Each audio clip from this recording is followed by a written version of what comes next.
Selamat datang di channel Cerita Kisah Nyata. Sebelum lanjut ke cerita selanjutnya, yuk subscribe dan like. Absen dulu di kolom komen ya ah. Suara denting sendok yang beradu dengan piring porselen terdengar seperti musik pemakaman di telinga Arumi. Ruang makan rumah keluarga Rendra yang biasanya terasa hangat, malam itu terasa mencekam. Aroma kunyit, lengkuas, dan kaldu sapi yang gurih dari soto ayam buatan Arumi memenuhi ruangan. Namun tak satu pun dari aroma itu mampu mencairkan kebekuan di antara mereka. Malam ini adalah perayaan ulang tahun pernikahan Arumi dan Rendra yang ketiga. Sebuah pencapaian yang bagi Arumi terasa seperti memenangkan perang setiap harinya. Selama 3 tahun, Arumi telah menanggalkan identitas aslinya, seorang putri dari keluarga dirgantara yang terpandang, hanya untuk membuktikan kepada Rendra bahwa cinta tidak butuh materi. Ia rela menjadi ibu rumah tangga yang penurut, memakai daster yang warnanya sudah memudar, dan menerima setiap cacian dari Ibu Lasmi, mertuanya, demi menjaga keharmonisan. Sotonya kurang garam. Arumi, kau ini sudah 3 tahun jadi menantu, tapi memasak hal sepele begini saja tidak becus. Suara tajam Ibu Lasmi memecah keheningan. Wanita parubaya itu meletakkan sendoknya dengan kasar, menimbulkan bunyi trek yang memekakan telinga. Arumi menghela napas panjang, mencoba menekan egonya dalam-dalam. Maaf, Bu. Tadi Arumi sudah mencicipinya. Rasanya sudah pas. Mungkin lidah ibu sedang kurang enak. Kalimat itu sebenarnya sederhana, sebuah pembelaan diri yang sopan. Namun, bagi Ibu Lasmi, itu adalah sebuah deklarasi perang. Di mata wanita itu, Arumi hanyalah gadis miskin yatim piatu, setidaknya itu yang mereka tahu, yang beruntung bisa dinikahi oleh putranya, Rendra, yang menjabat sebagai manajer di sebuah perusahaan distribusi. Kau berani membantahku? Kau bilang aku sakit. Mata Ibu Lasmi membelalak. Ia menoleh ke arah Rendra yang duduk di kepala meja, sibuk dengan ponselnya tanpa memedulikan ketegangan yang terjadi. Rendra, lihat istrimu ini. Dia sudah mulai berani mengajari ibumu. Rendra tidak mendongak. Jempolnya masih lincah menyapu layar ponsel. Sudahlah, Mi. Turuti saja kata ibu. Kalau ibu bilang kurang garam, ya tambahkan. Jangan banyak mulut. Hati Arumi mencelos. Bukan soal garamnya, tapi soal bagaimana suaminya selalu memposisikannya sebagai pihak yang salah. Tak peduli seberapa keras ia berusaha. Arumi berdiri, bermaksud mengambil garam di dapur untuk mengakhiri perdebatan tak berguna ini. Namun, sebelum ia sempat melangkah, tangan Ibu Lasmi bergerak lebih cepat. Wanita itu meraih mangkuk besar berisi soto yang masih mengepulkan uap panas di tengah meja. Dengan gerakan yang penuh kebencian namun sangat terukur, ia menyiramkan seluruh isi mangkuk itu tepat ke wajah Arumi. Biur! Arumi terperanjat. Ia tidak sempat menghindar. Cairan kuning yang sangat panas itu mengenai dahi, pipi, dan mengalir masuk ke balik bajunya. Potongan ayam dan irisan telur rebus jatuh berserakan di lantai. Sementara uap panas membuat kulit wajah Arumi seketika memerah dan terasa seperti ditusuk ribuan jarum. Arumi mematung. Matanya terpejam rapat, menahan perih yang luar biasa, baik secara fisik maupun batin. Ia bisa merasakan butiran nasi yang menempel di rambutnya dan kuah berminyak yang meresap ke pori-porinya. Di tengah kesakitan itu, ia mendengar suara tawa kecil yang mengerikan. Arumi membuka matanya perlahan, melihat Ibu Lasmi yang masih memegang mangkuk kosong, tersenyum lebar dengan sorot mata puas yang tak tertutup-tutupi. Kau pantas mendapatkan ini, bisik Ibu Lasmi dengan nada yang hampir terdengar seperti kasih sayang yang menyimpang. Agar kau ingat di mana tempatmu. Di rumah ini, kau tidak punya suara. Kau hanya pelayan yang kami izinkan tidur di kamar utama. Arumi bergetar. Bukan karena takut, tapi karena amarah yang selama ini ia kubur mulai mendidih, melampaui suhu kuah soto yang baru saja membakar kulitnya. Ia menoleh ke arah Rendra, berharap setidaknya pria itu akan berdiri, mengambilkan handuk, atau setidaknya menghardik ibunya karena tindakan keterlaluan itu. Namun, yang didapatkan Arumi justru lebih menyakitkan daripada kuah panas tersebut. Rendra hanya melirik sekilas, lalu meletakkan ponselnya dengan raut wajah kesal. Kesal karena makan malamnya terganggu. CK, Ibu sampai emosi begitu karena kau keras kepala. Arumi, ujar Rendra dingin. Ia berdiri, merapikan kemejanya tanpa sedikit pun menyentuh istrinya yang sedang menderita. Mampu. Kau yang salah karena tidak bisa menjaga sikap dan selalu memicu amarah ibu. Jangan salahkan ibuku. Bersihkan semua ini sekarang. Jangan sampai lantai lengket. Rendra melangkah pergi menuju kamarnya. Sementara Ibu Lasmi menyusul dengan tawa kemenangan, meninggalkan Arumi sendirian di ruang makan yang berantakan. Arumi berdiri terpaku di sana. Air matanya perlahan jatuh, bercampur dengan sisa kuah soto yang mengering di pipinya.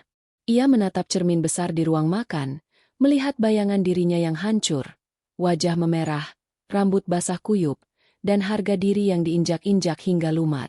Tiba-tiba, rasa perih itu berubah menjadi sebuah ketenangan yang dingin. Arumi menyadari satu hal, pengabdiannya selama 3 tahun adalah sebuah kesia-siaan. Cinta yang ia agungkan ternyata hanyalah belenggu yang dibuat oleh orang-orang yang tidak tahu cara menghargai manusia. Ia menyeka wajahnya dengan punggung tangan, mengabaikan rasa perih yang menjalar. Ia tidak membersihkan lantai seperti yang diperintahkan Rendra. Sebaliknya, ia melangkah menuju kamar tamu yang jarang digunakan, tempat ia menyimpan sebuah kotak kecil yang tersembunyi di balik lemari. Di dalam kotak itu, terdapat sebuah ponsel model lama yang selalu ia jaga dayanya tetap penuh, namun tak pernah ia nyalakan. Arumi menyalakan ponsel itu. Layar menyala, menampilkan logo perusahaan yang sangat ia kenal, Dirgantara Group. Tangannya yang gemetar kini menjadi stabil. Ia menekan sederet angka yang sangat ia hafal di luar kepala. Panggilan tersambung. Di dering ketiga, sebuah suara berat dan berwibawa menyahut dari seberang sana. Halo. Arumi memejamkan mata, membiarkan satu tetes air mata terakhir jatuh. Ayah, ini Arumi. Jemput aku. Dan tolong, hancurkan siapapun yang menyentuh wajahku malam ini. Suara napas berat ayahnya di ujung telepon sana adalah melodi yang sudah lama tidak Arumi dengar. Ada keheningan panjang yang mencekam setelah permintaan Arumi terucap. Ayahnya, Danu Dirgantara, adalah pria yang tidak banyak bicara, namun setiap diamnya berarti badai bagi lawan bisnisnya. Tunggu ayah besok pagi. Arumi. Jangan lakukan apapun. Biarkan mereka merasa menang malam ini. Suara ayahnya terdengar bergetar, bukan karena takut, melainkan menahan murka yang teramat sangat. Arumi mematikan ponsel lawas itu, mencabut baterainya, dan menyimpannya kembali. Arumi melangkah keluar dari kamar tamu. Wajahnya masih terasa panas. Kulit di pipi kanannya mulai melepuh tipis, menyisakan bercak kemerahan yang kontras dengan kulit pucatnya. Namun, ia tidak lagi mengompresnya dengan air dingin. Ia ingin rasa perih itu tetap ada, sebagai pengingat betapa bodohnya ia selama 3 tahun ini. Di ruang makan, kekacauan itu masih ada. Tumpah kuah soto yang berminyak mulai mengering di lantai porselen. Arumi melangkah melewatinya begitu saja, menuju kamar utama. Di sana, Rendra sedang berbaring santai di atas tempat tidur sambil menonton televisi. Ia bahkan tidak menoleh saat istrinya masuk dengan wajah hancur. Kenapa belum dibersihkan? Kau ingin rumah ini bau anyir sampai besok pagi? Tanya Rendra tanpa melepaskan pandangannya dari layar kaca. Suaranya begitu santai, seolah baru saja menanyakan cuaca, bukan menanyakan kondisi istri yang baru saja dianiaya ibunya. Arumi diam. Ia berdiri di tepi ranjang, menatap pria yang dulu ia anggap sebagai pahlawan. Dulu, Rendra datang ke kehidupannya sebagai pria sederhana yang berjanji akan menjaganya dari kerasnya dunia. Arumi, yang jenuh dengan kemewahan yang kaku, jatuh cinta pada kesederhanaan palsu itu. Ia rela meninggalkan segalanya, memutus hubungan dengan keluarganya, demi pria ini. Rendra, lihat wajahku, ucap Arumi datar. Rendra mendesah kesal, lalu menoleh dengan raut wajah bosan. Arumi, berhentilah bersikap drama. Ibu hanya sedang kesal. Lagi pula, itu hanya kuah soto, tidak akan membuatmu mati. Kau yang memancingnya. Kalau kau penurut, hal seperti ini tidak akan terjadi. Kau suamiku, Rendra. Tugasmu adalah melindungiku, bukan membiarkan ibumu menyiramkan cairan mendidih ke wajahku. Suara Arumi tetap tenang, namun ada getaran dingin di dalamnya. Rendra bangkit dari posisi berbaringnya. Ia menatap Arumi dengan tatapan menghina. Melindungimu? Dari apa? Dari ibuku sendiri? Jangan konyol. Tanpa aku dan keluargaku, kau itu bukan siapa-siapa. Arumi, kau hanya gadis yatim piatu yang tidak punya tempat tinggal. Aku sudah cukup baik memberimu nama belakangku. Jadi, kalau kau mau tetap tinggal di sini, belajarlah menjadi menantu yang tahu diri. Arumi tersenyum tipis. Sebuah senyuman yang membuat Rendra mengernyitkan dahi. Itu bukan senyum kesedihan, melainkan senyum yang penuh dengan ironi. Begitukah? Jadi kau pikir aku adalah parasit di hidupmu? Memang begitu, kan? Rendra mendengus. Sekarang, pergi ke dapur. Bersihkan kekacauan itu. Lalu tidur di sofa. Aku tidak mau mencium bau kuah soto di tempat tidur ini. Dan ingat, besok pagi siapkan sarapan yang layak untuk ibu.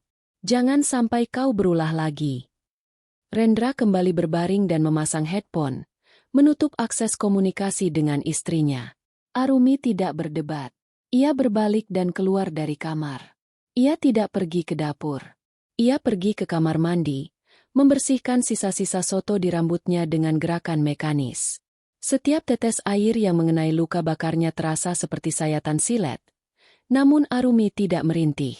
Malam itu, Arumi duduk di sofa ruang tamu yang keras. Di kegelapan malam, ia menatap pintu depan rumah yang terkunci. Ia teringat bagaimana 3 tahun lalu ia masuk rumah ini dengan penuh harapan. Ia teringat bagaimana Ibu Lasmi awalnya bersikap manis sebelum perlahan menunjukkan taringnya saat tahu Arumi tidak membawa harta warisan apapun. Pukul 3 pagi, suara langkah kaki terdengar dari arah kamar Ibu Lasmi.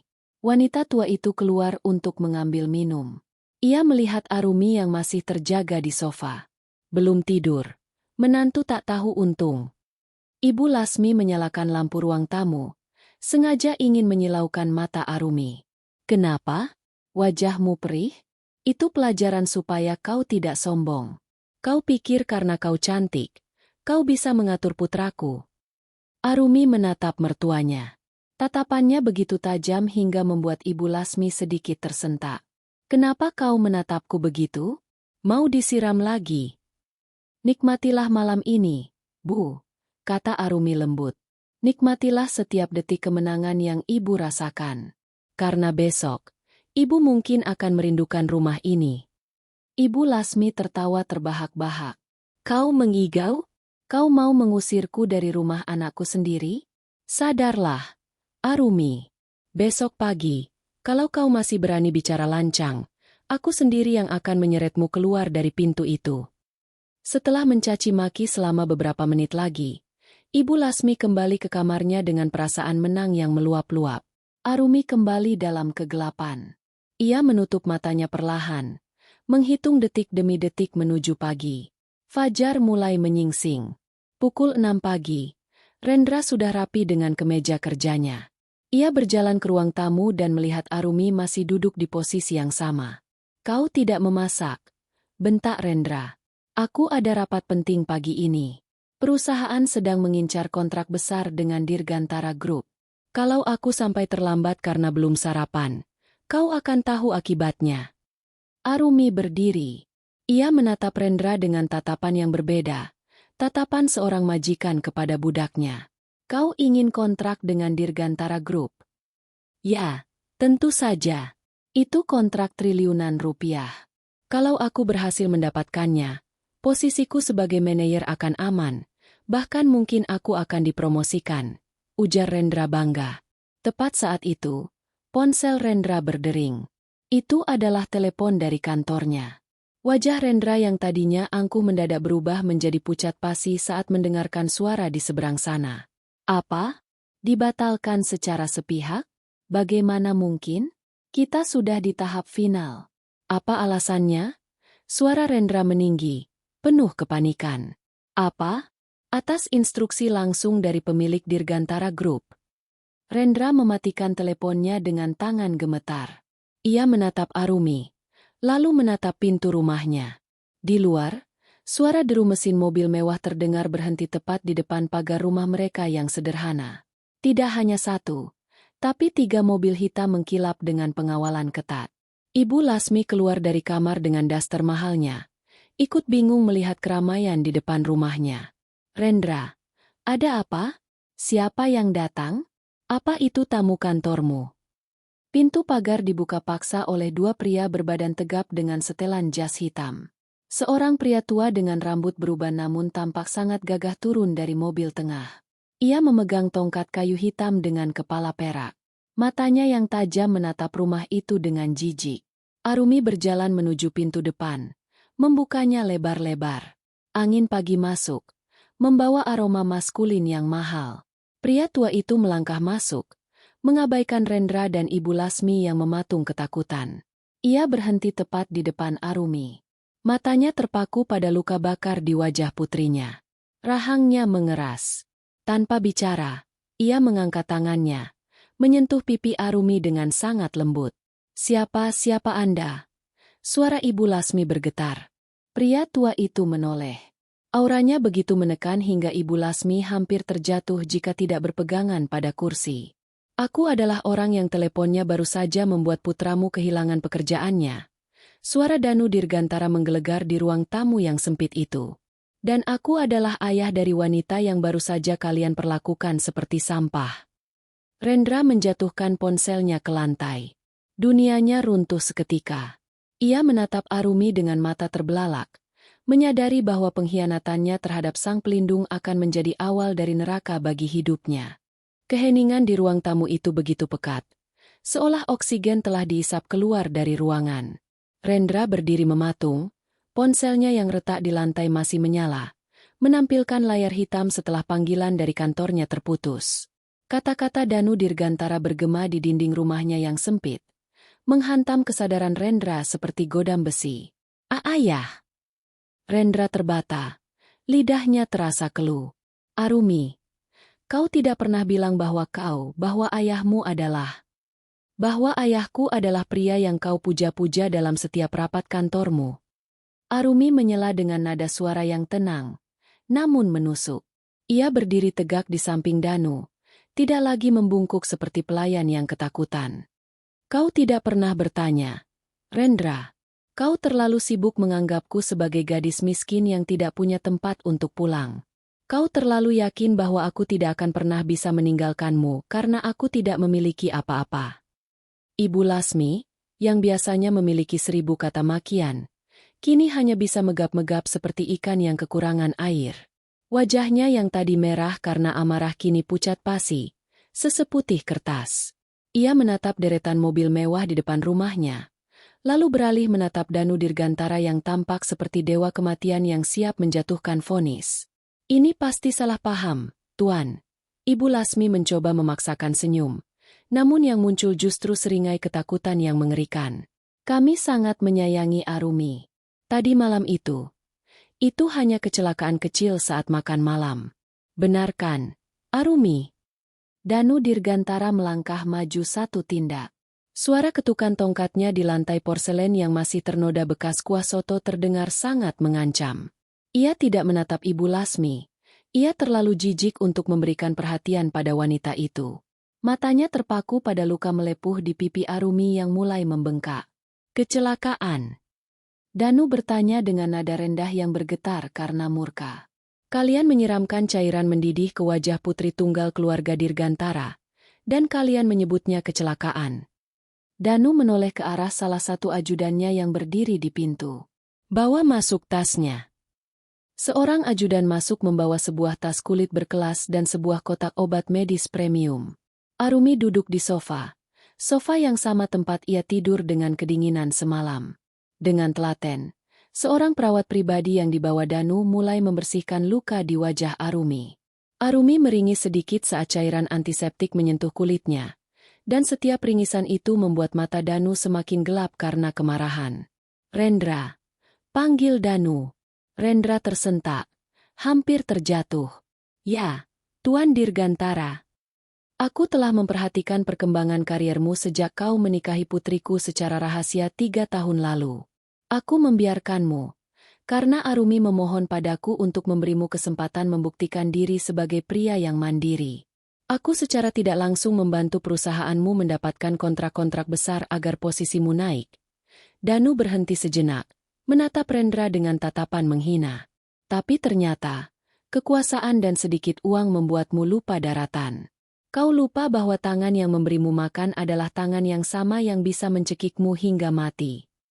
Tolong, tuan saya hanya terbawa emosi.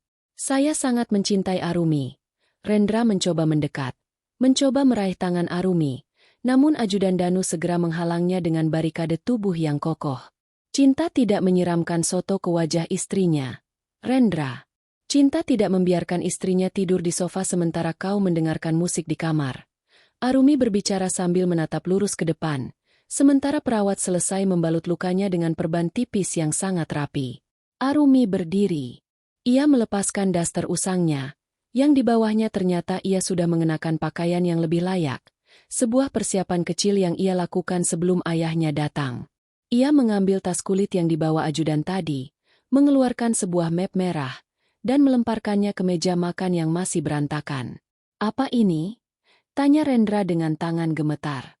Surat gugatan cerai. Jawab Arumi tegas. Dan surat pengosongan rumah ini. Kau lupa, Rendra? Rumah ini dibeli atas nama perusahaan cangkang yang ternyata adalah anak perusahaan Dirgantara Group. Aku yang membayar uang mukanya dengan tabungan rahasiaku. Dan cicilannya dipotong dari bonus tahunanmu yang sebenarnya adalah hadiah dari ayahku. Ibu Lasmi menjerit kecil. Kau tidak bisa melakukan ini. Ini rumah anakku. Ini rumah Rendra. Rumah ini milik perusahaan, Nyonya Lasmi. Danu menimpali dengan dingin. Dan karena Rendra sudah dipecat pagi ini atas dasar pelanggaran kode etik dan perilaku buruk, fasilitas rumah ini dicabut seketika. Kalian punya waktu 1 jam untuk mengepak pakaian kalian. Hanya pakaian. Barang-barang elektronik dan furnitur di sini adalah milik aset perusahaan. Rendra jatuh terduduk di lantai. Ia menatap sekeliling rumah yang selama ini ia banggakan. Rumah yang ia gunakan untuk memamerkan kesuksesannya di depan teman-temannya. Semuanya fana. Semuanya hanyalah pinjaman dari mertua yang ia injak-injak harga dirinya. 1 jam, Rendra. Arumi melangkah mendekati suaminya. Ia membungkuk sedikit. Berbisik tepat di telinga pria yang kini tampak sangat kecil itu. Ingat kata-katamu semalam. Mampu, kau yang salah. Sekarang, kata-kata itu kembali padamu. Mampu, ini salahmu sendiri. Jangan salahkan aku. Arumi berbalik, menggandeng lengan ayahnya. Ia tidak lagi menoleh ke belakang. Baginya, rumah itu sudah menjadi kuburan bagi masa lalunya yang naif. Ayah, aku ingin pergi ke rumah sakit pusat. Wajahku sangat perih. Ucap Arumi saat mereka berjalan menuju mobil limusin hitam di depan. Tentu, sayang. Apapun untukmu. Setelah itu, kita akan mengurus sisa sampah ini melalui jalur hukum. Aku pastikan mereka tidak akan pernah bisa bekerja di industri manapun di negara ini. Danu mencium kening putrinya yang tidak terluka. Di dalam rumah, terdengar suara tangisan histeris Ibu Lasmi dan teriakan frustrasi Rendra. Mereka baru menyadari bahwa dalam 1 malam, dari puncak kesombongan, mereka jatuh ke dasar jurang yang paling dalam. Dan ini barulah awal dari kenangan terburuk dalam hidup mereka. Karena Arumi Dirgantara baru saja memulai permainan balas dendamnya. Suara sirene ambulans pribadi milik keluarga Dirgantara perlahan menjauh dari lingkungan perumahan itu, meninggalkan sunyi yang mencekam di kediaman Rendra. Namun, sunyi itu tidak bertahan lama.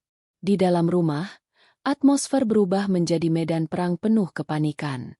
Rendra masih terduduk di lantai, menatap kosong ke arah pintu yang terbuka lebar. Di depannya, map merah berisi gugatan cerai dan surat penyitaan aset seolah menertawakan ketololannya. Sementara itu, Ibu Lasmi mulai kehilangan kendali. Ia berlari ke arah kamar, membuka lemari, dan mulai melempar pakaian ke atas tempat tidur. Rendra, berdiri. Jangan seperti orang cacat, teriak Ibu Lasmi dengan suara serak. Kita harus membawa apa yang bisa kita bawa sebelum orang-orang berjas itu mengusir kita benar-benar. Ambil perhiasan di laci ibu. Ambil televisi itu. Itu kita beli dengan uangmu. Rendra mendongak. Matanya merah. Ibu tidak dengar? Tuan Dirgantara bilang semua barang di rumah ini milik perusahaan. Jika kita menyentuhnya, mereka akan menuntut kita atas pencurian. Kita tidak punya apa-apa, Bu. Semuanya ternyata milik Arumi. Bohong. Dia hanya menggertak. Ibu Lasmi mencoba meraih sebuah vas bunga kristal mahal. Namun seorang pria bersetelan safari yang berjaga di depan pintu segera masuk dan berdehem keras. Jangan menyentuh aset yang bukan milik Anda, Nyonya, ujar pria itu dingin. Instruksi kami jelas, hanya pakaian dan dokumen pribadi. Jika Anda mencoba membawa barang lain, polisi sudah menunggu di ujung jalan. Ibu Lasmi membeku. Vas kristal itu gemetar di tangannya sebelum ia letakkan kembali dengan kasar. Untuk pertama kalinya dalam hidupnya, wanita yang selalu merasa paling berkuasa di lingkungan itu merasakan hinaan yang paling dalam. Ia, yang selalu membanggakan kesuksesan anaknya kepada para tetangga, kini harus mengepak baju ke dalam tas belanja karena bahkan koper-koper mewah di rumah itu dibeli menggunakan kartu kredit korporat. Di sisi lain kota, Arumi duduk di dalam ruang VIP Rumah Sakit Medika Dirgantara. Dokter spesialis kulit terbaik sedang memeriksa wajahnya dengan sangat hati-hati. Danu Dirgantara berdiri di sudut ruangan. Tangannya terkepal kuat hingga buku-buku jarinya memutih. Bagaimana kondisinya, Dok? Tanya Danu dengan suara berat. Luka bakar derajat 2, Pak Danu. Beruntung Arumi segera membersihkannya sebagian semalam. Namun ada bagian yang melepuh cukup dalam karena kuah soto itu mengandung minyak yang menyimpan panas lebih lama, jelas dokter tersebut. Akan ada bekas kemerahan untuk beberapa waktu. Tapi kami akan melakukan terapi laser terbaik agar tidak meninggalkan parut. Arumi menatap bayangannya di cermin kecil. Balutan perban di pipinya adalah medali kemenangannya atas kebodohan masa lalu. Ia tidak merasa sedih. Sebaliknya, ada kepuasan aneh yang menjalar di hatinya. Ayah, panggil Arumi pelan. Iya, Nak. Danu mendekat. Wajah sangarnya melunak seketika saat menatap putri tunggalnya. Jangan biarkan mereka masuk ke lubang yang terlalu dalam terlalu cepat. Aku ingin mereka merayap dulu. Biarkan Rendra mencari pekerjaan.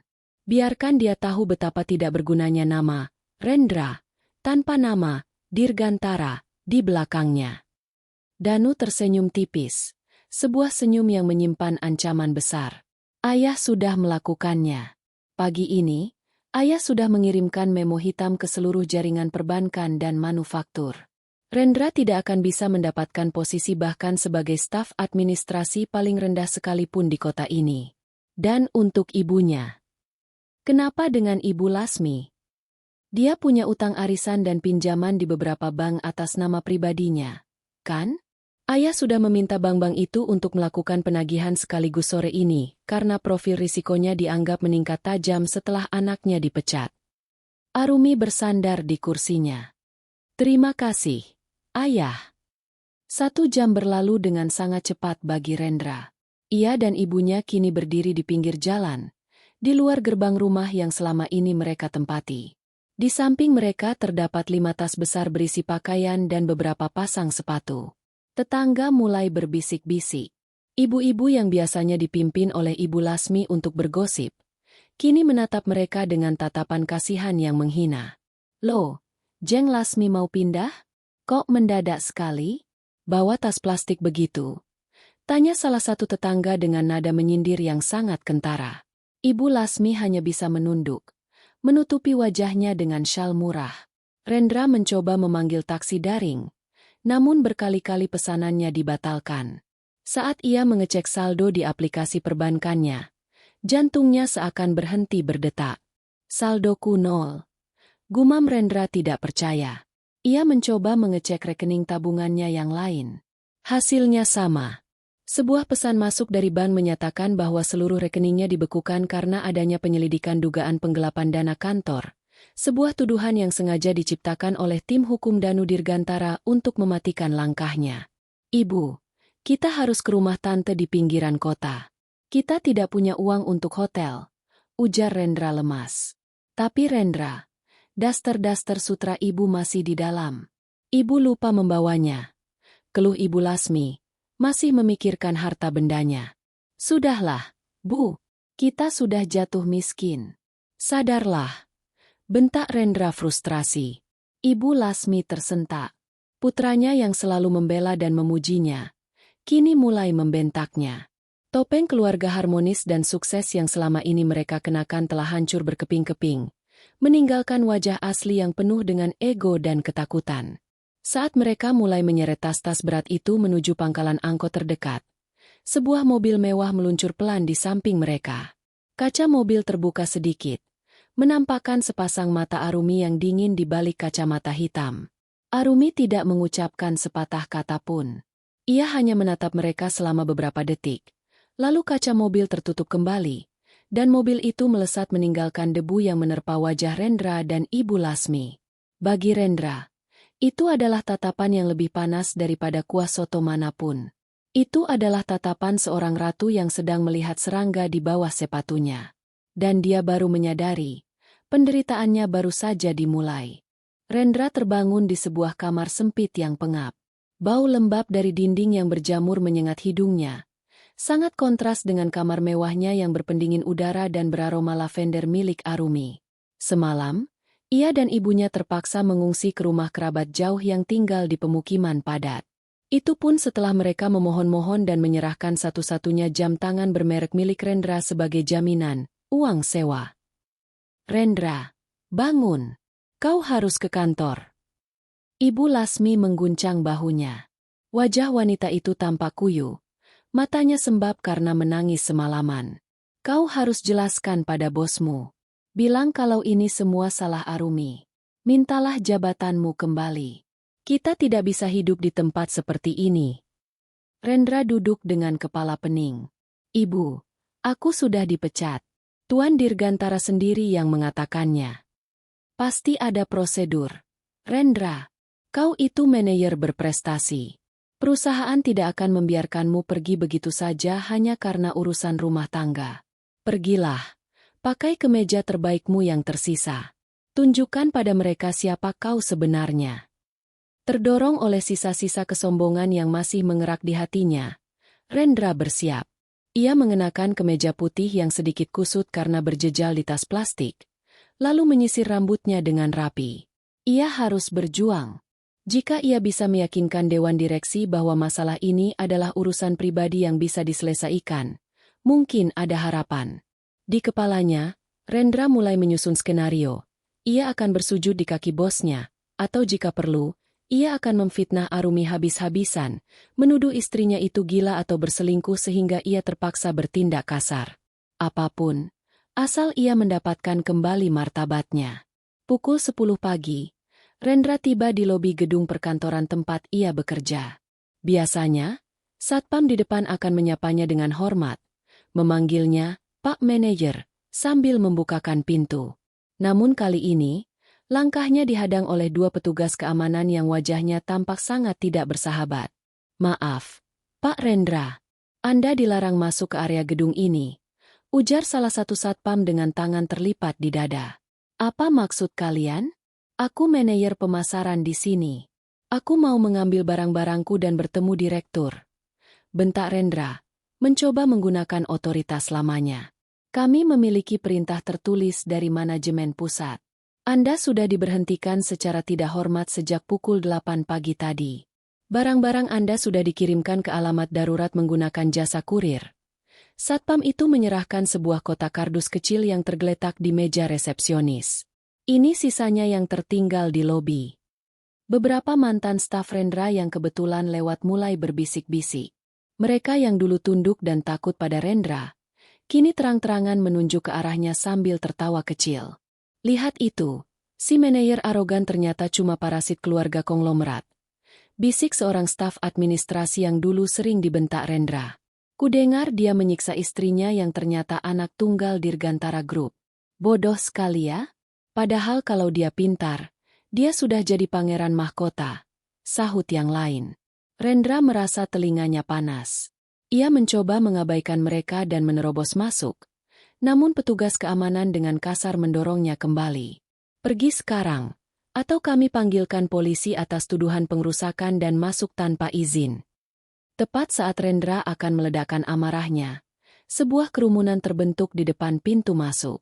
Beberapa wartawan ekonomi dan fotografer tampak bersiap-siap. Sebuah mobil Rolls-Royce hitam berhenti tepat di depan lobi. Jantung Rendra berhenti berdetak saat melihat siapa yang keluar dari mobil itu. Arumi. Ia tampak sangat berbeda. Ia mengenakan setelan jas wanita berwarna merah marun yang elegan, dengan rambut yang tertata sempurna. Meskipun ada perban kecil yang sangat rapi di pipinya, hal itu justru menambah kesan misterius dan kuat pada dirinya. Di sampingnya, Danu Dirgantara berjalan dengan wibawa yang tak tertandingi. Arumi! Rendra berteriak, mencoba memecah barisan satpam. Arumi, dengarkan aku. Kita bisa bicara. Arumi berhenti tepat di depan Rendra. Ia menatap mantan suaminya itu seolah-olah Rendra adalah noda debu di lantai marmer gedung tersebut. Tidak ada kemarahan di matanya, hanya kekosongan yang dingin. Bicara tentang apa, Rendra? Suara Arumi terdengar melalui mikrofon kecil yang dipasang oleh tim humasnya. Tentang bagaimana kau membiarkan ibumu menyiramku? Atau tentang bagaimana kau memintaku membersihkan lantai saat wajahku melepuh? Para wartawan mulai memotret dengan gila-gilaan. Kilatan lampu flash membuat mata Rendra silau. Aku hilaf. Arumi, tolong, cabut tuntutanmu. Bilang pada ayahmu untuk memulihkan namaku. Kita masih suami istri. Rendra mencoba memelas. Bahkan ia nyaris berlutut di depan banyak orang. Danu Dirgantara melangkah maju, menghalangi pandangan Rendra terhadap putrinya. Kau bukan lagi suaminya. Mulai detik ini, perusahaan tempatmu bekerja ini telah resmi diakuisisi oleh Dirgantara Group. Kami membelinya hanya untuk satu tujuan, memastikan kau tidak punya tempat untuk kembali. Rendra ternganga. Akuisisi? Kalian membeli seluruh perusahaan hanya untuk memecatku?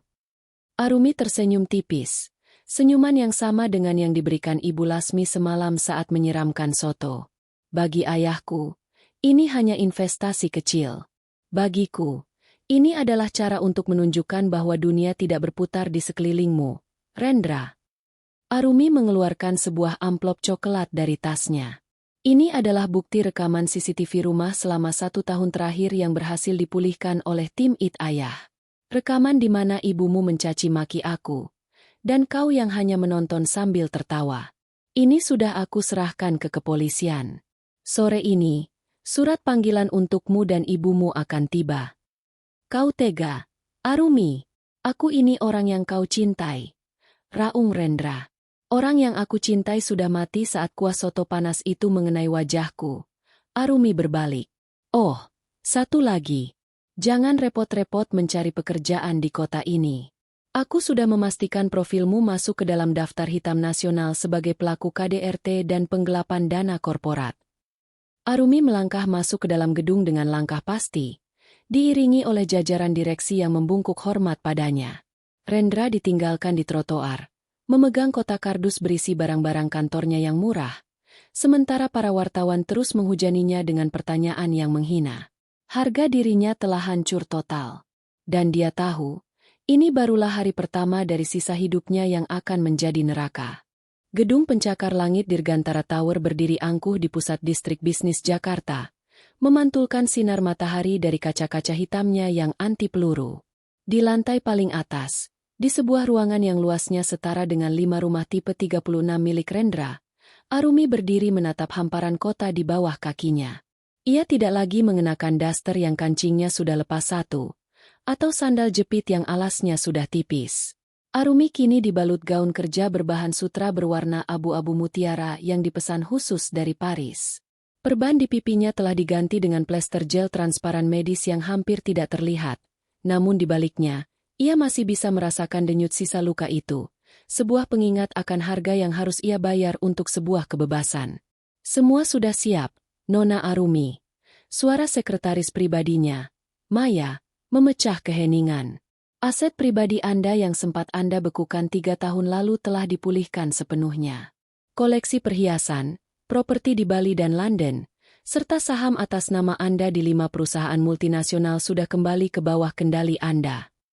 Arumi membalikkan badan, duduk di kursi kebesaran yang dulu sering ia duduki saat masih menjadi asisten kepercayaan ayahnya sebelum pelarian cintanya yang bodoh itu. Bagaimana dengan daftar orang-orangnya, Maya? Maya menyerahkan sebuah tablet digital. Di sana tertera nama-nama orang yang selama 3 tahun terakhir ikut merendahkan Arumi saat ia menjadi istri Rendra. Ada teman-teman sosialita Ibu Lasmi yang sering menjadikannya bahan lelucon. Ada kerabat Rendra yang selalu meminta dilayani seperti raja saat berkunjung. Dan tentu saja, beberapa rekan kerja Rendra yang sering menggoda Arumi dengan kata-kata tidak sopan karena menganggapnya hanya wanita rumahan yang lemah. Mulai dari ibu-ibu arisan itu, ucap Arumi dingin. Kudengar mereka memiliki bisnis catering dan butik kecil-kecilan. Pastikan seluruh izin usaha mereka ditinjau ulang. Dan untuk sepupu Rendra yang sering memintaku mencuci mobilnya setiap kali dia datang, batalkan beasiswa anaknya di Yayasan Dirgantara. Baik, Nona, akan segera diproses. Jawab Maya tanpa ragu. Arumi bersandar, memutar kursinya perlahan. Ia teringat bagaimana 3 tahun lalu ia dengan naifnya berkata pada ayahnya bahwa ia ingin hidup sederhana karena uang tidak bisa membeli kebahagiaan. Sekarang ia menyadari betapa konyolnya kalimat itu. Uang memang mungkin tidak membeli kebahagiaan, tapi uang memberi kekuatan untuk memastikan tidak ada orang yang bisa menginjak-injak kepalamu tanpa konsekuensi. Sementara itu, di sebuah rumah petak di gang sempit yang becek, Ibu Lasmi sedang duduk di lantai beralaskan tikar pandan yang sudah robek. Ia sedang mencoba menghubungi teman-teman lamanya, berharap ada yang mau meminjamkan uang atau setidaknya memberinya tumpangan. Halo, Jeng Sari? Ini aku, Lasmi. Aku mau tanya, apa aku bisa meminjam sedikit uang?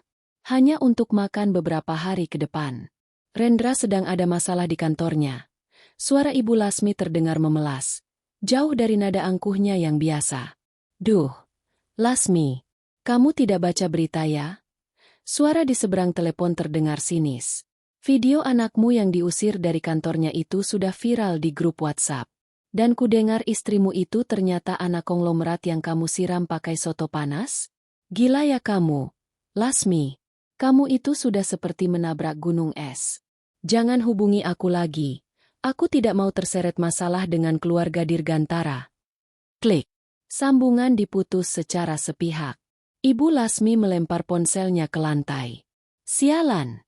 Semuanya penjilat. Dulu saat aku sering mentraktir mereka memujiku setinggi langit. Rendra masuk ke rumah peta itu dengan langkah gontai.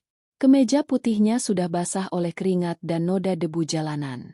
Ia baru saja kembali dari kepolisian untuk memberikan keterangan awal terkait laporan KDRT yang diajukan Arumi. Ibu, polisi sudah menetapkan kita sebagai tersangka.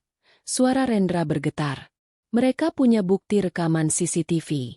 Dan yang lebih buruk, pengacara Arumi menuntut ganti rugi imaterial sebesar 50 miliar rupiah. Dari mana kita punya uang sebanyak itu? Ibu Lasmi bangkit. Matanya melotot. Miliar? Dia pasti bercanda. Itu hanya soto. Rendra. Soto ayam biasa. Bukan air keras. Tapi bagi mereka, itu adalah penghinaan terhadap harga diri keluarga mereka. Bu, Tuan Dirgantara tidak akan berhenti sampai kita membusuk di penjara. Rendra berteriak frustrasi, menjambak rambutnya sendiri. Ini semua gara-gara ibu. Kenapa ibu harus menyiramnya? Kenapa ibu tidak bisa menahan diri sedikit saja? Kenapa sekarang kau menyalahkan ibu? Ibu Lasmi membalas berteriak. Kau juga yang bilang, mampu. Semalam, kau yang mendukungku. Kau bilang dia pantas mendapatkannya. Ibu dan anak itu kini saling serang, saling menyalahkan di dalam ruangan yang sempit dan panas. Tidak ada lagi sisa-sisa kasih sayang keluarga. Yang ada hanyalah 2 orang egois yang sedang tenggelam dan mencoba saling menenggelamkan agar bisa bernapas sedetik lebih lama. Sore harinya, Sebuah paket mewah tiba di depan pintu rumah petak mereka. Paket itu dibungkus dengan kertas emas dengan pita hitam yang cantik. Rendra membukanya dengan tangan gemetar, berharap itu adalah semacam bantuan atau surat damai. Namun, di dalamnya hanya ada sebuah undangan makan malam di restoran paling mahal di Jakarta, The Sky Room. Di bawah undangan itu tertulis sebuah catatan kecil dengan tulisan tangan yang sangat rapi. Datanglah. Aku ingin memberikan perpisahan yang layak untuk kalian berdua. Jangan terlambat, karena aku benci menunggu. Arumi Dirgantara. Di dalam paket itu juga terdapat 2 setel pakaian formal, sebuah jas untuk Rendra dan gaun untuk Ibu Lasmi. Pakaian itu adalah pakaian lama mereka yang dulu tertinggal di rumah lama, namun kini telah dicuci bersih dan diberi label, properti pinjaman dari Dirgantara Group. Dia mengundang kita makan malam. Ibu Lasmi tampak sedikit bersemangat. Secercah harapan palsu muncul di wajahnya. Mungkin dia merindukanmu, Rendra. Bagaimanapun, kalian sudah 3 tahun bersama. Mungkin dia hanya ingin menggertak dan sekarang mau berdamai. Rendra menatap undangan itu dengan perasaan campur aduk. Ia ingin percaya pada kata-kata ibunya. Namun ia tahu siapa Arumi. Arumi yang sekarang bukan lagi wanita yang akan luluh dengan kata-kata manis. Kita harus datang, Bu, kata Rendra pelan. Ini satu-satunya kesempatan kita untuk memohon belas kasihan. Jika kita tidak datang, dia akan menghancurkan kita tanpa sisa. Rendra tidak menyadari bahwa undangan itu bukanlah sebuah zaitun perdamaian, melainkan sebuah undangan menuju panggung eksekusi publik yang telah disiapkan Arumi dengan sangat rapi. Restoran The Sky Room berada di lantai 88. Tempat di mana awan seolah bisa disentuh dan lampu-lampu Jakarta di bawah sana tampak seperti butiran berlian yang berserakan. Tempat ini adalah simbol kasta tertinggi di ibu kota. Orang tidak hanya datang ke sini untuk makan, mereka datang untuk menegaskan posisi sosial mereka. Rendra dan Ibu Lasmi turun dari taksi tua yang mesinnya batuk-batuk tepat di depan lobi utama. Kehadiran kendaraan usang itu kontras dengan deretan Lamborghini dan Rolls-Royce yang terparkir rapi. Dengan mengenakan pakaian pinjaman dari Arumi, mereka melangkah masuk. Rendra merasa jasnya sedikit kesempitan, mungkin karena stres yang membuatnya kembung, sementara Ibu Lasmi berjalan dengan dagu terangkat, mencoba memungut kembali sisa-sisa kesombongan yang sudah remuk. Nama tamu, Pak? Tanya petugas konsierge dengan tatapan yang seolah bisa menembus murahnya harga diri mereka. Rendra, undangan pribadi dari Nona Arumi Dirgantara. Jawab Rendra dengan suara yang diusahakan tetap tegas. Mendengar nama, Dirgantara, sikap petugas itu berubah seketika menjadi sangat sopan. Silakan, Pak. Nona Arumi sudah menunggu di private lounge. Mereka diantar menuju sebuah ruangan kaca transparan yang menjorok keluar gedung. Di sana, di tengah ruangan yang hanya berisi 1 meja panjang, Arumi sudah duduk. Ia mengenakan gaun hitam bakles yang sangat elegan. Cahaya bulan memantul pada kalung berlian di lehernya, membuatnya tampak seperti dewi yang dingin dan tak tersentuh.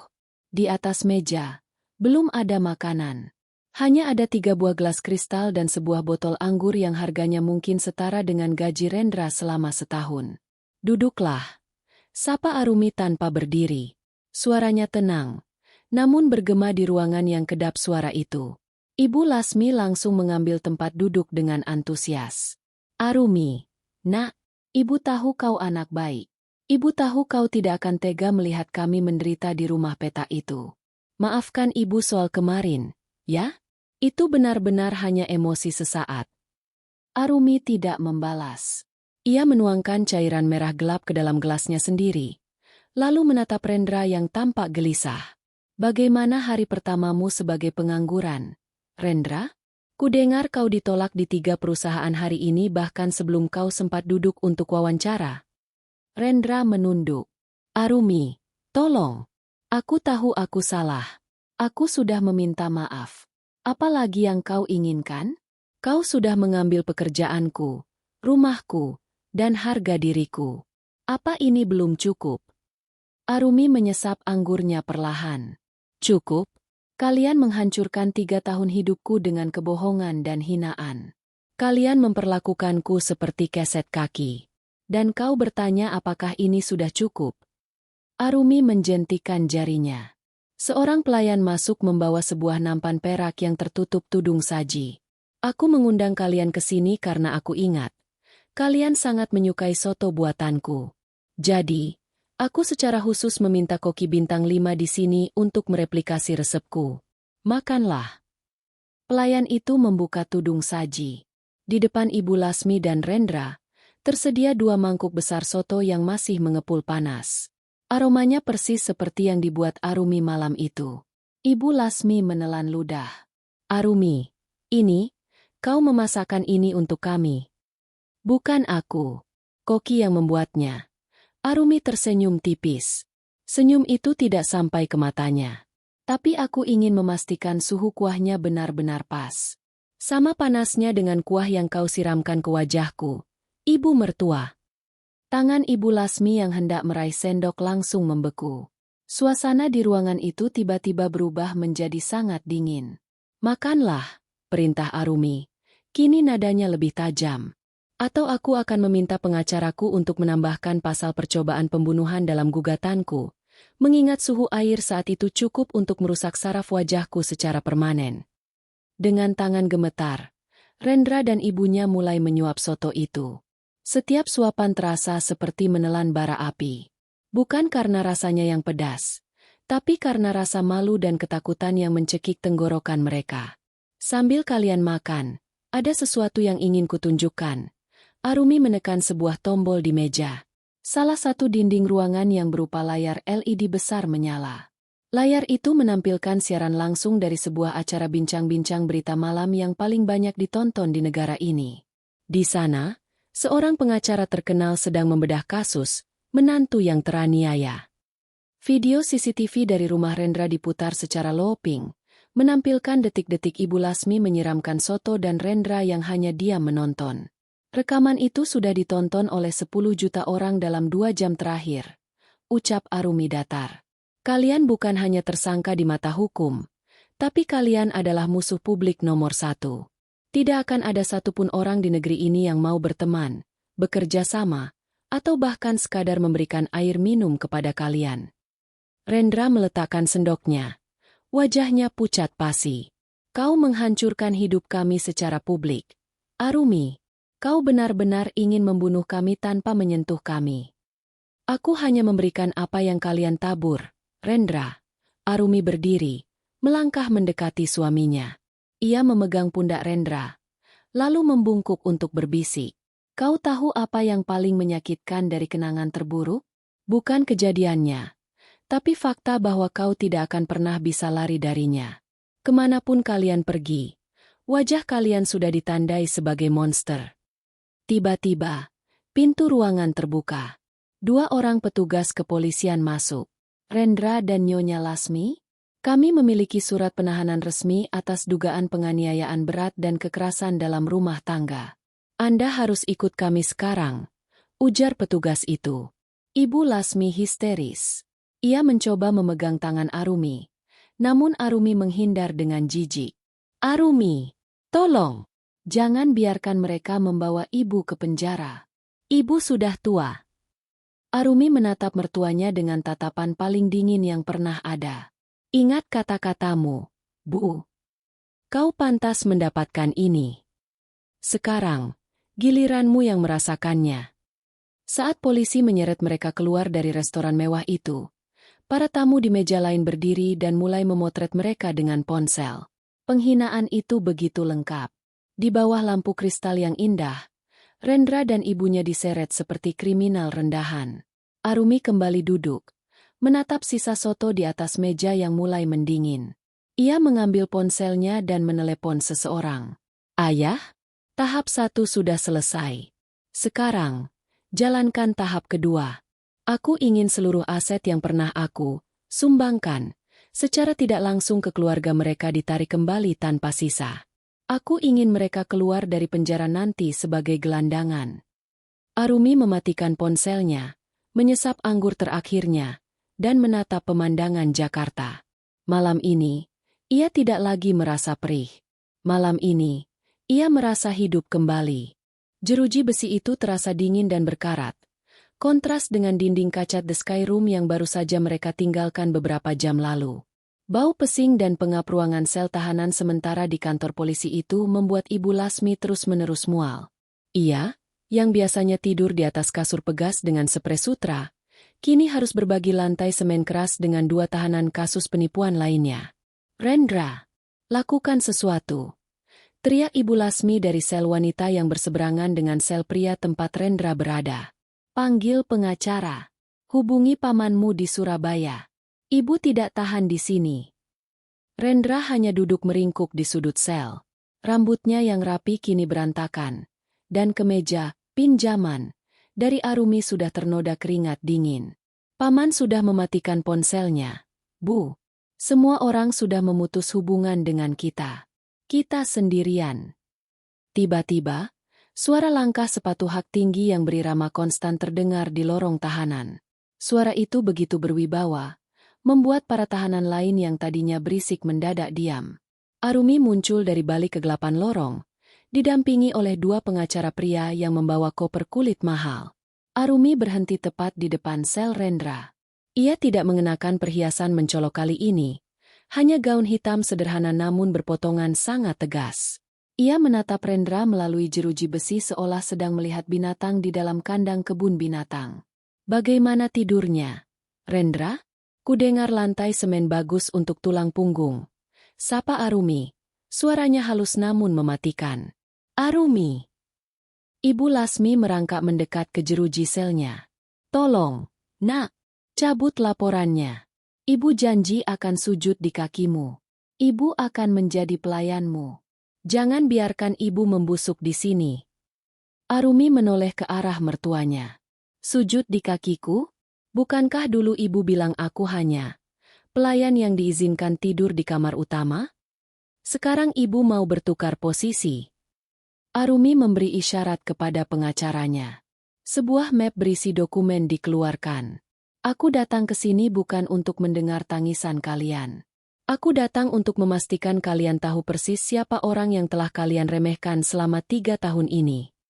Kami sudah tahu kau anak Danu Dirgantara. Kami sudah tahu." Ratap Rendra. "Cukup, Arumi. Jangan siksa kami lagi.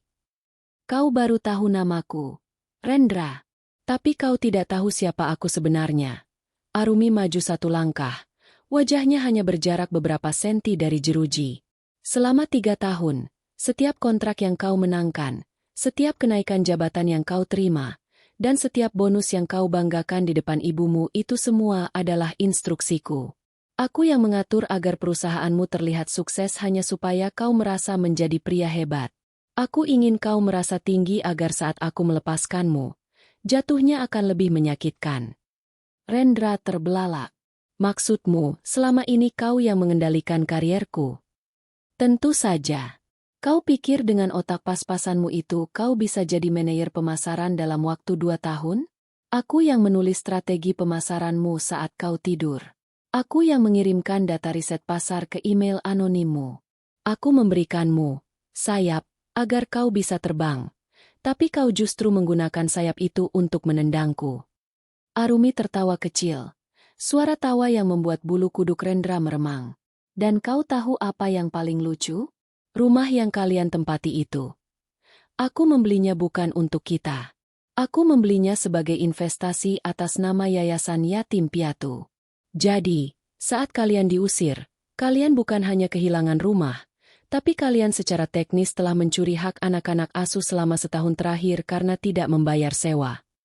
Kau iblis, Arumi," desis Rendra dengan bibir gemetar. "Aku belajar dari gurunya, yaitu ibumu." Arumi menunjuk ke arah Ibu Lasmi. "Dia yang mengajariku bahwa kasih sayang tidak ada harganya. Yang ada hanyalah kasta dan kekuatan.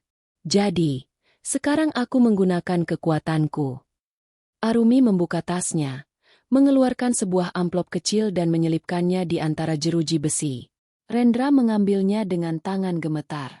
Di dalamnya ada foto-foto bukti perselingkuhan Rendra dengan sekretarisnya setahun lalu. Hal yang selama ini Arumi diamkan. "Aku tahu semuanya, Rendra. Setiap sen yang kau habiskan untuk membelikan tas palsu buat selingkuhanmu, aku punya catatannya. Dan tebak, wanita itu sudah memberikan kesaksian pagi ini. Dia bilang kau sering menggunakan uang kantor untuk keperluan pribadimu. Itu artinya, selain pasal penganiayaan, kau akan menghadapi pasal penggelapan dana. Rendra terjatuh lemas. Harapannya untuk bebas dalam waktu dekat sirna seketika. Ini adalah kunjungan terakhirku, kata Arumi sambil merapikan gaunnya. Sidang akan dimulai minggu depan. Ayahku sudah memastikan hakim yang menangani kasus ini adalah orang yang sangat benci pada kekerasan terhadap perempuan. Kalian akan mendapatkan hukuman maksimal. Arumi, jangan pergi. Arumi, teriak Ibu Lasmi histeris saat Arumi mulai berjalan menjauh. Arumi berhenti sejenak tanpa menoleh. Oh, aku hampir lupa. Kemarin ibu bilang aku pantas mendapatkan siraman soto itu, kan? Nah, di penjara nanti, mereka biasanya menyajikan sayur lodeh yang sangat encer dan panas. Anggap saja itu kenang-kenangan dariku setiap kali ibu makan. Arumi melanjutkan langkahnya dengan mantap. Di belakangnya, suara teriakan dan tangisan Ibu Lasmi berpadu dengan jeritan frustrasi Rendra yang memukul-mukul jeruji besi. Bagi Arumi, ini bukan lagi tentang rasa sakit di wajahnya. Ini tentang mengembalikan tatanan dunia yang sempat ia kacaukan dengan perasaan cinta yang salah. Saat ia keluar dari kantor polisi dan menghirup udara malam, ia tahu bahwa Arumi yang lemah telah benar-benar mati, dan yang tersisa hanyalah seorang dirgantara yang tidak akan pernah bisa dijinakkan lagi. Seminggu setelah penahanan Rendra dan Ibu Lasmi, dunia yang mereka bangun dengan penuh kesombongan mulai runtuh secara sistematis. Arumi tidak hanya ingin mereka berada di balik jeruji besi, ia ingin menghapus eksistensi sosial mereka seolah-olah mereka tidak pernah berarti apapun bagi dunia ini. Baginya, pembalasan dendam terbaik bukanlah kematian, melainkan menyaksikan semua hal yang mereka banggakan berubah menjadi abu di depan mata mereka. Pagi itu, Arumi duduk di ruang kerjanya yang baru di puncak Dirgantara Tower. Di hadapannya, Maya sedang mempresentasikan laporan pembersihan total. Proses hukum berjalan sesuai rencana. Nona Arumi, lapor Maya. Jaksa telah memasukkan bukti tambahan berupa rekaman suara dari ponsel Anda yang merekam cacian Nyonya Lasmi selama setahun terakhir. Rekam medis luka bakar Anda juga sudah diverifikasi. Mereka terancam hukuman 7 tahun penjara. Arumi mengangguk puas. Lalu, bagaimana dengan aset mereka yang tersisa? Toko emas kecil milik keluarga Rendra di pinggiran kota sudah disita oleh bank karena tunggakan utang yang tiba-tiba ditagih secara serentak. Seluruh isi rumah lama mereka yang tidak disita, seperti pakaian dan barang pribadi, telah kami kumpulkan dan sesuai instruksi Anda, kami tidak membuangnya. Arumi tersenyum tipis. Bagus. Kirimkan semua barang itu ke panti asuhan sebagai barang rongsokan. Biarkan mereka tahu bahwa barang-barang mewah yang selama ini mereka pamerkan hanya layak menjadi bahan kain pel di tempat lain. Di saat yang sama, berita tentang kejatuhan Rendra menjadi topik utama di kalangan pertemanan mereka. Grup WhatsApp yang dulu dipimpin oleh Ibu Lasmi kini penuh dengan hujatan. Arumi memastikan setiap skandal kecil keluarga itu terungkap ke permukaan. Mulai dari kebiasaan Ibu Lasmi yang sering berutang untuk membeli tas bermerek, hingga masa lalu Rendra yang ternyata pernah memalsukan ijazah kursusnya. Arumi menginstruksikan tim humasnya untuk merilis sebuah dokumen terpendek di media sosial tentang kekuatan di balik ketegaran. Dalam video itu, Arumi tidak tampil sebagai korban yang menangis, melainkan sebagai sosok tangguh yang menginspirasi. Efeknya luar biasa. Dukungan publik mengalir deras, sementara Rendra dan ibunya dicap sebagai parasit paling menjijikan tahun ini. Rendra, yang kini mengenakan seragam tahanan berwarna oranye, duduk di ruang kunjungan yang dibatasi kaca tebal. Ia tidak dikunjungi oleh Arumi, melainkan oleh pengacaranya yang tampak bosan. Bagaimana dengan permohonan penangguhan penahananku? Tanya Rendra dengan suara serak. Matanya yang dulu penuh kilat ambisi kini tampak redup dan cekung. Ditolak, Pak Rendra. Jawab pengacara itu datar. Bahkan tidak ada satupun bank yang mau menjamin jaminan Anda. Semua aset Anda sudah bersih. Anda tidak punya nilai apapun di mata hukum saat ini. Rendra menyandarkan kepalanya ke kaca. Di luar sana, ia bisa melihat televisi di ruang tunggu kantor polisi sedang menyiarkan berita tentang Arumi Dirgantara yang baru saja mendonasikan dana besar untuk pembangunan pusat rehabilitasi bagi korban KDRT. Dia benar-benar menghapusku, bisik Rendra pada dirinya sendiri. Dia tidak hanya menghukumku, dia sedang merayakan hidupnya di atas kehancuranku. Puncak dari runtuhnya istana pasir mereka terjadi saat sidang perdana. Arumi hadir dengan pengawalan ketat. Namun ia meminta para pengawalnya untuk menjaga jarak saat ia berjalan melewati Rendra yang sedang diborgol menuju ruang sidang. Rendra mencoba menatap mata Arumi, mencari sisa-sisa cinta atau setidaknya kebencian yang bisa ia gunakan untuk merasa dianggap. Namun, yang ia temukan adalah sesuatu yang jauh lebih menyakitkan, ketidakpedulian. Arumi menatapnya seolah-olah Rendra adalah orang asing yang kebetulan berpapasan di jalan. Ibu Lasmi, yang tampak sangat kurus dengan rambut yang mulai memutih karena stres, mulai berteriak saat melihat Arumi di galeri penonton. Arumi, lihat ibu. Ibu sakit. Arumi, penjara itu kotor. Kau tega melihat mertuamu seperti ini. Hakim mengetuk palu dengan keras. Terdakwa Lasmi, harap tenang atau Anda akan dikeluarkan dari ruang sidang. Arumi berdiri dengan tenang saat dipanggil sebagai saksi korban. Dengan suara yang jernih dan berwibawa, ia menceritakan setiap detail kejadian malam itu. Ia tidak melebih-lebihkan, namun kejujurannya justru terasa lebih tajam daripada fitnah manapun. Saya mencintainya, ucap Arumi sambil melirik Rendra sekilas. Saya meninggalkan kemewahan keluarga saya untuk membuktikan bahwa cinta itu cukup. Namun, yang saya dapatkan adalah pelajaran berharga, bahwa bagi sebagian orang, kebaikan adalah kelemahan, dan pengabdian adalah izin untuk menginjak-injak. Kuah soto itu memang membakar kulit saya, tapi itu juga membakar topeng yang saya kenakan selama 3 tahun ini. Seluruh ruangan hening. Bahkan wartawan yang biasanya sibuk mengetik pun berhenti sejenak. Saya tidak menginginkan uang mereka, karena mereka tidak punya apa-apa lagi, lanjut Arumi. Saya hanya menginginkan keadilan agar tidak ada lagi wanita yang harus mengalami apa yang saya alami di rumah yang seharusnya menjadi perlindungan mereka. Sidang itu berakhir dengan kemenangan mutlak bagi Arumi. Hakim memerintahkan penahanan lanjutan tanpa jaminan. Saat Rendra dibawa keluar, ia melihat ayahnya Arumi, Danu Dirgantara, berdiri di pintu keluar. Danu mendekat ke arah Rendra, berbisik cukup keras hingga Rendra bergidik. Kau tahu, Rendra? Aku bisa saja menghancurkanmu dalam 1 hari. Tapi putriku memintaku untuk membiarkannya melakukannya sendiri. Dia ingin kau merasakan bagaimana rasanya kehilangan segalanya secara perlahan. Sama seperti kau perlahan-lahan menghancurkan harga dirinya setiap hari. Rendra hanya bisa menunduk saat lampu kamera wartawan menyambar wajahnya yang kini menjadi simbol kehinaan nasional. Istana pasir yang ia bangun di atas penderitaan Arumi kini telah benar-benar rata dengan tanah, tersapu oleh ombak balas dendam yang dingin dan tak kenal ampun. 3 tahun telah berlalu sejak malam yang berbau kuah soto itu mengubah segalanya. Jakarta tetaplah kota yang sibuk, namun bagi sebagian orang, waktu seolah berhenti di balik tembok beton yang dingin. Di dalam lembaga pemasyarakatan kelas 2, Rendra duduk di bangku kayu panjang di area bengkel kerja. Tangannya yang dulu halus karena selalu memegang pulpen mahal dan ponsel terbaru, kini kasar dan penuh kapalan. Tugasnya hari ini adalah menyortir plastik bekas untuk didaur ulang. Ia mengenakan seragam biru kusam dengan nomor punggung yang menjadi identitas barunya. Nama, Rendra, yang dulu ia banggakan kini terkubur di bawah deretan angka.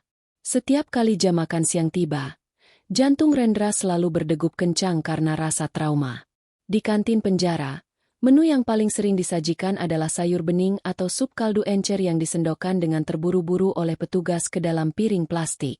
Setiap kali uap panas dari kuah itu menerpa wajahnya, Rendra secara refleks memejamkan mata dan bergidik. Bayangan Arumi yang berdiri tegak dengan wajah memerah di ruang makan mereka selalu muncul, seperti hantu yang tidak pernah pergi. Di sel wanita, kondisi Ibu Lasmi jauh lebih menyedihkan. Wanita yang dulu sangat memperhatikan penampilan itu kini tampak sangat renta. Rambutnya memutih sepenuhnya dan ia sering terlihat berbicara sendiri.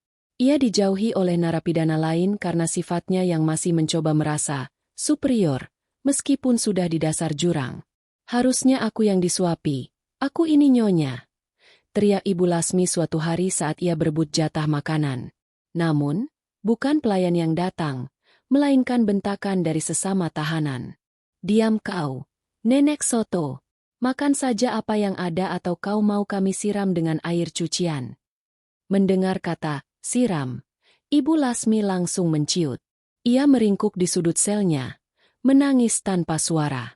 Kenangan saat ia tersenyum penuh kemenangan sambil menyiramkan kuah panas ke Arumi kini menjadi pisau yang menguliti harga dirinya setiap hari. Itu adalah kenangan terburuk dalam hidupnya.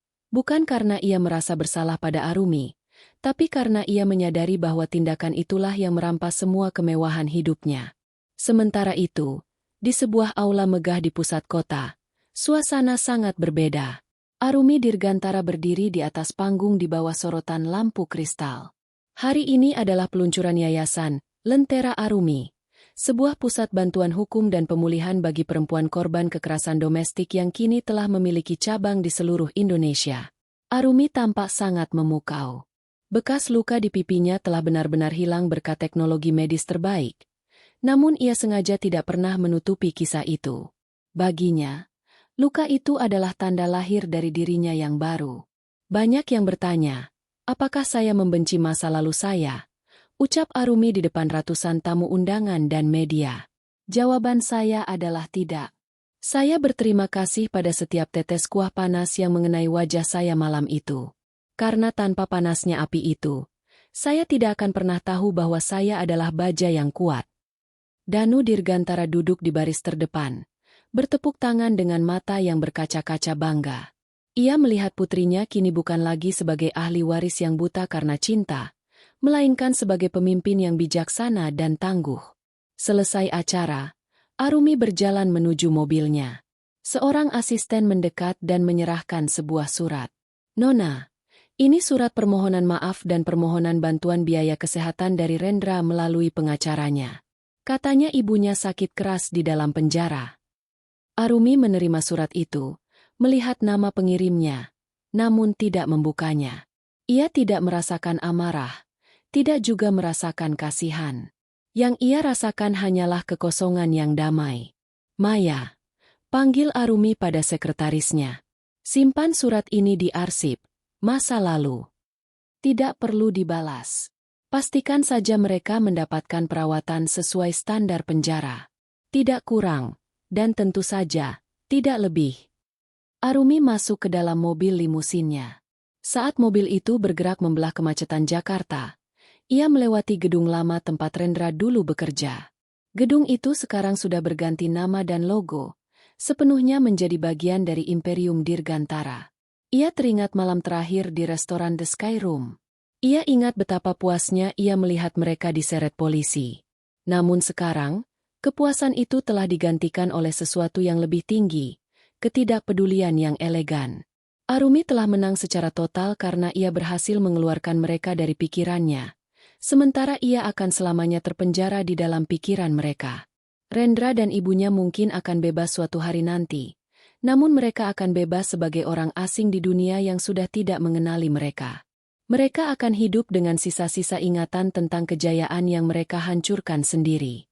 Setiap kali mereka melihat Soto, setiap kali mereka melihat berita tentang kesuksesan Arumi, dan setiap kali mereka merasakan dinginnya kemiskinan, mereka akan diingatkan bahwa mereka pernah memiliki berlian di tangan mereka, namun memilih untuk melemparnya ke lumpur.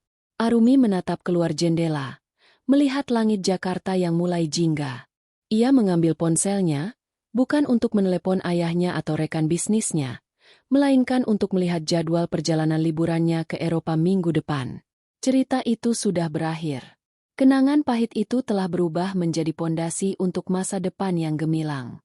Bagi Arumi, kuah soto itu bukan lagi tentang rasa sakit, melainkan tentang harumnya kemenangan yang abadi.